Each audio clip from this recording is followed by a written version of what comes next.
Breaking news సూర్యాపేటలోని jewellery shop లో 8 కోట్ల విలువైన ఆభరణాల చోరీ కేసును పోలీసులు సవాల్గా తీసుకున్నారు. 5 బృందాలతో గాలిస్తున్నారు. డాగ్ స్క్వాడ్ క్లూస్ టీంలను తెప్పించి ఆధారాలు సేకరించారు. పోలీసులకు చిక్కకుండా ఉండేందుకు దొంగలు సీసీ కెమెరాకు మగ్గును అడ్డుపెట్టినట్లుగా గుర్తించారు. నిందితుల వేలి ముద్రలను గుర్తించి ప్రాథమిక ఆధారాలను కూడా సేకరించారు పోలీసులు.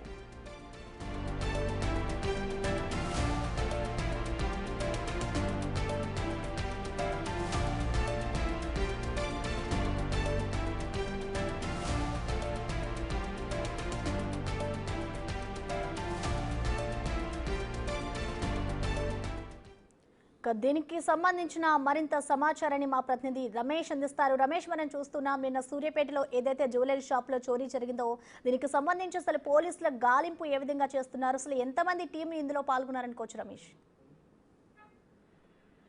రైట్, మొదటి నుంచి మనం అనుమానిస్తున్నట్లయింది. బిగ్ టీవీ ముందుగానే చెప్పింది ఇది మొత్తం యూపీ గ్యాంగ్ పనేనని. ముందుగా పోలీసులు అనుమానం వ్యక్తం చేస్తున్నట్లే చాలా ఎక్స్క్లూజివ్ గా ఇప్పుడు మనం సీసీ క్యామ్ విజువల్స్ లో చూసినా చాలా క్లియర్ గా అర్థమవుతుంది. వారు 12 గంటల 1 నిమిషంల సమయంలో కూడా వారు ఆ రాత్రి సమయంలో వారు లోనికి ప్రవేశించడం జరిగింది. ఆ తర్వాత మొత్తం కూడా జ్యువెలరీని దోచుకున్న తర్వాత మళ్ళీ బయటికి వచ్చి తప్పించుకునే విజువల్స్ తెల్లవారుజామున 3:29 సమయంలో బయటికి దర్జాగా ఏ విధంగా వెళ్తున్నారో సీసీ కెమెరాలో చాలా క్లియర్ గా ఆ విజువల్స్ కూడా మనం ఎక్స్క్లూజివ్ గా చూస్తున్నాం. వారంతా కూడా మొత్తం 5 వ్యక్తులు ముందుగా 3 వ్యక్తులు ఆ విజువల్స్ లో బ్యాగులు వేసుకొని 3 వ్యక్తులు వెళ్తున్నారు. ఆ తర్వాత మళ్ళీ వెనకాల నుంచి 2 వ్యక్తులు కూడా వస్తున్న విజువల్స్ కూడా చూడడం జరిగింది. అయితే వీరంతా కూడా 40 రోజుల క్రితమే, అంటే నెల 15 రోజుల క్రితమే ఇక్కడికి సూర్యాపేట రావడం జరిగింది. అక్కడ మొత్తం ఏదైతే జ్యువెలరీ షాప్ ఉందో జ్యువెలరీ షాప్ కు కేవలం ఒక 100 మీటర్ల దూరంలోనే ఆ ఇల్లుని అద్దెకు తీసుకోవడం జరిగింది. ఫాస్ట్ ఫుడ్ సెంటర్ నిర్వాహకులుగా వారంతా కూడా ఇల్లుని పాడుపడ్డ ఒక పాత ఇల్లును కూడా నివాసానికి తీసుకోవడం జరిగింది. ఆ నివాసం కూడా మనం చూపిస్తున్నాం. అక్కడ ఎలాంటి సామాను కూడా లేదు, కేవలం ఒక చాప మాత్రమే ఉంది. వారంతా కూడా నెల రోజుల పైగా ఇక్కడే ఉండి కూడా రెక్కి నిర్వహించడం జరిగింది. వారంతా కూడా యూపీకి చెందిన వారుగా గుర్తించడం జరిగింది. ఆ తర్వాత మొత్తం దోచుకున్న తర్వాత ఎవరు కూడా అక్కడ లేనటువంటి సమయంతో కూడా పోలీసులు కూడా ఒక కొలిక్కి రావడం జరిగింది. ఆ క్లూస్ టీమ్ అదేవిధంగా ఫింగర్ ప్రింట్స్ ఆధారంగా కూడా మొత్తం షాప్ లో ఉన్నటువంటి వేలిముద్రలు, అదేవిధంగా వారు నివాసంలో అద్దెకు ఉంటున్నటువంటి నివాసంలో ఉన్నటువంటి వేలిముద్రలు మ్యాచ్ కావడం, అదేవిధంగా సీసీ క్యామ్ విజువల్స్ ఆధారంగా కూడా యూపీకి ఇప్పటికే 2 టీములు కూడా బయలుదేరినటువంటి పరిస్థితి అయితే ఉందని చెప్పవచ్చు. పెద్ద మొత్తంలో కోట్ల రూపాయల విలువ చేసే బంగారాన్ని అదేవిధంగా 18 లక్షల నగదును కూడా దోచుకోవడం జరిగింది. అయితే 40 రోజుల నుంచి కూడా అక్కడ ఎవరికి తెలియకుండా, ఎవరికి అనుమానం రాకుండా కేవలం ఒక ఫాస్ట్ ఫుడ్ సెంటర్ నిర్వహిస్తున్నట్లు కూడా మొత్తం అక్కడ తిరుగుతూ కూడా ఉంటున్నటువంటి పరిస్థితి కనిపించింది. కానీ వారు వచ్చింది మాత్రం ఎగ్జాక్ట్ ఆ దొంగతనానికి, ఆ జ్యువెలరీ షాప్ ని టార్గెట్ గా చేద్దామని అక్కడికి రావడం జరిగింది. అక్కడ రెక్కి నిర్వహించి కూడా వెనకాల ఆ బాత్రూమ్ గోడను కానీ అదేవిధంగా ముందు నుంచి జ్యువెలరీ షాప్లకు వెళ్ళడానికి కానీ ఇప్పటికే 2-3 పర్యాయాలు షాప్లకు వెళ్ళడం, అదేవిధంగా వెనక వైపు పూర్తిగా చూడడం అన్ని కూడా వారంతా కూడా రెక్కి నిర్వహించడం జరిగింది. మనం సీసీ కెమెరా విజువల్స్ లో వారి కదలికల్ని కూడా చాలా క్లియర్ గా చూస్తున్నాం. బ్లూ టీ షర్ట్ వేసుకున్న పొడవైనటువంటి వ్యక్తి, ఆ ముందు నుంచి వెళ్ళేటువంటి వ్యక్తి, ఆ తర్వాత దోచుకున్న తర్వాత కూడా ఎగ్జాక్ట్ గా 12 గంటల 1 నిమిషాల సమయంలో కూడా లోనికి ప్రవేశించడం జరిగింది. దాదాపు 2 గంటల పాటు కూడా మొత్తం వారు ఆ సెటర్లని మొత్తం కూడా దాన్ని గ్యాస్ కట్టర్లతో కట్ చేయడం కానీ, లోపల ఉన్నటువంటి లాకర్ ని కట్ చేయడం కానీ చాలా ఒక 2 గంటల సమయం వరకు కూడా వారు బ్యాంక్ లోనే ఉండిపోయారు. మొత్తం కూడా ఆ జ్యువెలరీ షాప్ లోనే ఉండిపోయారు. ఆ లాకర్ లో ఉన్నటువంటి బంగారాన్ని మొత్తం కూడా పూర్తిగా దోచుకున్న తర్వాత మళ్ళీ వెనక మార్గాన అదే మార్గాన కూడా రావడం జరిగింది. వారి రూమ్ కి రావడం జరిగింది.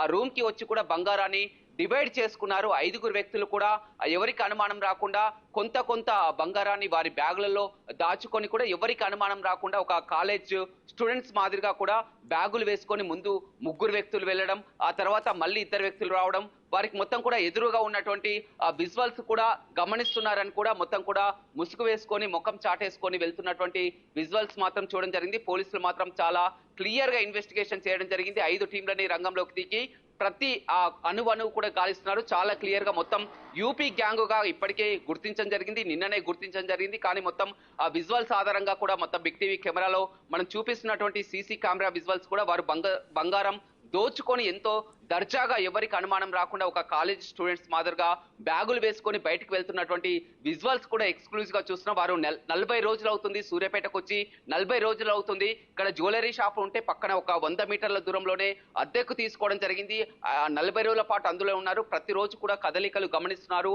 ఏ విధంగా రాబరీ చేయాలని ప్లాన్ వేసుకుంటున్నారు. మొత్తం మీద షాప్ లో కూడా ఇదివరకు షాప్ లోకి వచ్చి కూడా బంగారం చూపించాలంటూ కూడా బంగారం షాప్ లో ఉన్నటువంటి ఆ సీసీ కెమెరా విజువల్స్ కానీ మొత్తం కూడా ఆ ముందు నుంచి చూడడం జరిగింది. ఆ తర్వాత వెనక మార్గం మనం ఏదైతే చూపించామో ఆ బాత్రూమ్, ఆ గోడ, ఆ కన్నం వేసిన మార్గం, అదేవిధంగా మళ్ళీ పారిపోయే మార్గం, నిర్మానుష్యమైనటువంటి ప్రదేశాన్ని కూడా అవన్నిటిని కూడా దాదాపు 40 రోజుల నుంచి కూడా చూసి ఎట్టకేలకు ఎవరికి అనుమానం రాకుండా ఆదివారం రోజు షాపు మూసివేయబడుతుంది అనుకొని ఆదివారం రోజు షాపు సెలవు కావడంతో ఆదివారం రోజు ఎంట్రీ కావడం జరిగింది. 12 గంటల 1 నిమిషంల సమయంలో ఎంట్రీ కావడం జరిగింది. మళ్ళీ 2 గంటల పాటు కూడా అందులోనే ఉండి బంగారంతా దోచుకొని మళ్ళీ ఆ దర్జాగా రూమ్ లోకి వచ్చి ఎవరి బ్యాగులో వారు సదురుకొని 3 గంటల 29 నిమిషాల ప్రాంతంలో, తెల్లవారుజామున 3 గంటల 29 నిమిషాల ప్రాంతంలో కూడా బయటికి వెళ్ళినటువంటి వారు ఉంటున్నటువంటి రూమ్ నుంచి బయటికి వెళ్ళినటువంటి విజువల్స్ లో కూడా చాలా సీసీ కెమెరాలో రికార్డ్ అయినటువంటి పరిస్థితి కనిపిస్తుంది. పోలీసులు చేసే పనిలో ఉన్నారు. నిన్ననే ఒక 2 బృందాలు కూడా యూపీకి బయలుదేరినటువంటి పరిస్థితి కనిపిస్తుంది. ఎగ్జాక్ట్ గా 2022లో కూడా నల్గొండ జిల్లా నకరికల్లో కూడా ఇదే విధమైనటువంటి దొంగతనం జరిగింది. అప్పుడు కూడా పెద్ద మొత్తంలో కూడా జ్యువెలరీని కూడా ఎత్తుకెళ్లడం జరిగింది. అది కూడా యూపీ గ్యాంగే ఖచ్చితంగా మళ్ళీ అప్పుడు నకరికల్లో చేసిన వారే అయ్యుంటారని నిన్నటి నుంచి కూడా అనుమానిస్తున్నారు. అదే అనుమానం వ్యక్తమైంది. సీసీ కెమెరాలో కూడా చూస్తున్నాం. ఆ యూపీకి చెందినటువంటి వ్యక్తులు ఏ విధంగా దర్జాగా తిరుగుతున్నటువంటి విజువల్స్ కూడా చూస్తున్నాం. 5 వ్యక్తులు ఉన్నారు. 5 కూడా ఒక కాలేజ్ స్టూడెంట్స్ మాదిరిగా ఒక ఫాస్ట్ ఫుడ్ సెంటర్ నిర్వాహకులుగా, అసలు దొంగలంటే కూడా ఎవరికి అనుమానం రాదు. ఇప్పటికే మొత్తం ఇల్లు పక్కల వారంతా కూడా నిన్నటి జరిగినటువంటి విజువల్స్ కూడా చూసి నిన్నమ్మన్నటి వరకు 40 రోజుల నుంచి ఇక్కడే రూమ్ లో రెంట్ తీసుకొని ఉంటున్నారు, అద్దెకు తీసుకొని ఉంటున్నారు. దొంగలని ఒక్కసారిగా వారు తెలుసుకొని అవాక్ అవుతున్నారు, షాక్ అవుతున్నారు. ఇక మీదట ఎవరైనా ఇళ్లలో ఆ అద్దెకి ఇవ్వాలన్నా కూడా భయపడుతున్నటువంటి పరిస్థితి కనిపిస్తుంది. పూర్తిగా ఎవరైనా అద్దెకు వచ్చినట్లయితే వారు ఎక్కడి నుంచి వచ్చారు, వారు ఏం చేస్తున్నారు, వారి ఆధార్ కార్డు ఏంటి, వారి వివరాలు తెలుసుకున్న తర్వాతనే అద్దెకి ఇవ్వాలని కూడా పోలీసులు కూడా చెప్తున్నటువంటి పరిస్థితి కనిపిస్తుంది. ఏదేమైనప్పటికీ కూడా వారి ఒక సినీ పక్కీలో మొత్తం కూడా ఒక ప్లాన్ ప్రకారం కూడా 40 రోజుల నుంచి వచ్చి అక్కడ అద్దెకు తీసుకొని ఆ రూమ్ లో ఉంటూ కూడా ఒక పాడుబడ్డ రూమ్ లో ఉంటూ కూడా జ్యువెలరీ షాప్ పక్కనే రూమ్ లో ఉంటూ కూడా ప్రతిరోజు కదలికలన్నీ కూడా గమనించి ఎవరికి అనుమానం రాకుండా మొత్తం 5 వ్యక్తులు ఏదైతే ఉన్నదో మొత్తం జ్యువెలరీ షాప్ మాత్రం కట్టుదిడ్డగా ఉంటుంది. కానీ వెనకాల నుంచి మాత్రం చాలా సెక్యూరిటీ లోపం కొట్టొచ్చినట్టు కడుతుంది. వాళ్ళు బాత్రూమ్ లోకి ఎంటర్ అయ్యి కన్నం వేసి ఎంటర్ అయ్యి లోనికి వెళ్ళిన తర్వాత అక్కడ షట్టర్ ని కట్ చేసి లోపల ఉన్నటువంటి లాకర్ లో ఉన్నటువంటి బంగారంతా కూడా ఏ విధంగా దోచుకెళ్లారో చూస్తేనే మనం విజువల్స్ లో అర్థమవుతున్నటువంటి పరిస్థితి కనిపిస్తుంది. యూపీకి ఇప్పటికే నిన్ననే బృందం బయలుదేరింది. అతి త్వరలో కూడా నిందితులను పట్టుకొని మీడియా ముందు ఉంచుతామని కూడా సూర్యాపేట ఎస్పీ చెప్తున్నారు. Right, thank you Ramesh.